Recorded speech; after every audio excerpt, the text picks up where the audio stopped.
Yeah, I think just for me, like being able to attack early in counts, like being able to have count leverage, that's kind of been the identity I've tried to place myself under, is just always be ahead of hitters and being able to put them away in those premium accounts.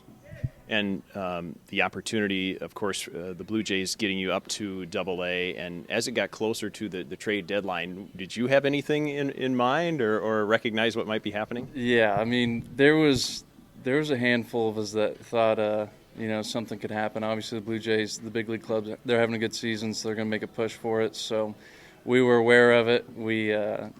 There was a couple of my friends. We all ended up getting moved. So it was something we were aware of, and obviously, you don't wish that to happen, but it's the way it goes, and I'm very happy with my time here so far.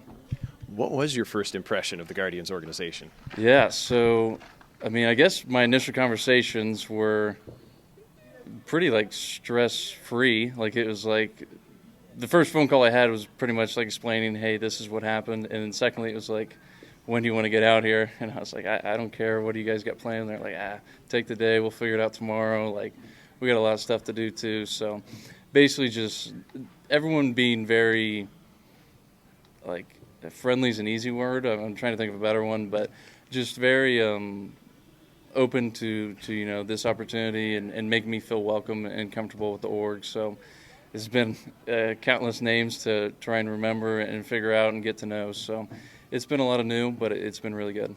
Obviously, they're a team that wants you. Some of that conversation when you started initially, what did they share with you that they see in you?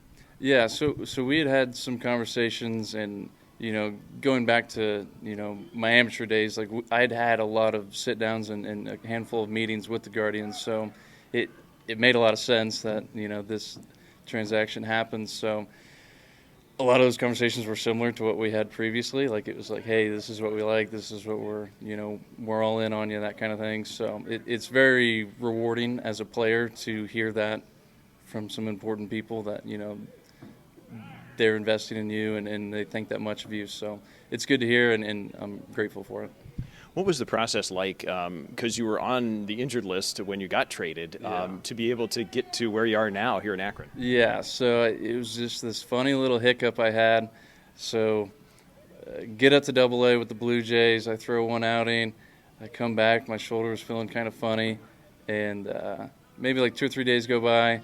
They decide to put me on that list. And then we go away for a trip, and the phone call that I'm getting traded. So it was kind of just all a blur, like that week or 2 weeks after the All-Star break, and then just kind of trying to figure things out and piece it together from that. But so my time at the complex with the Guardians was great. Like they got me right. Everything's good to go. So just grateful for the treatment they were able to give me and that kind of stuff. So and getting me back out to play before the season ended. So just looking forward to finishing strong. And, of course, we know it's about development. As you look at the, upcoming game ahead of you and looking into the offseason, what are the areas you're hoping to continue to develop? Yeah, I mean, I think kind of that conversation we had about the cutter, I think just, creating that into my arsenal and really owning that pitch and just being consistent with it is the biggest thing for me. But, I mean, obviously getting bigger, getting stronger, like you want to look like those big leaguers, you want to be a big leaguer. So just staying in the weight room and having a consistent plan throughout the offseason.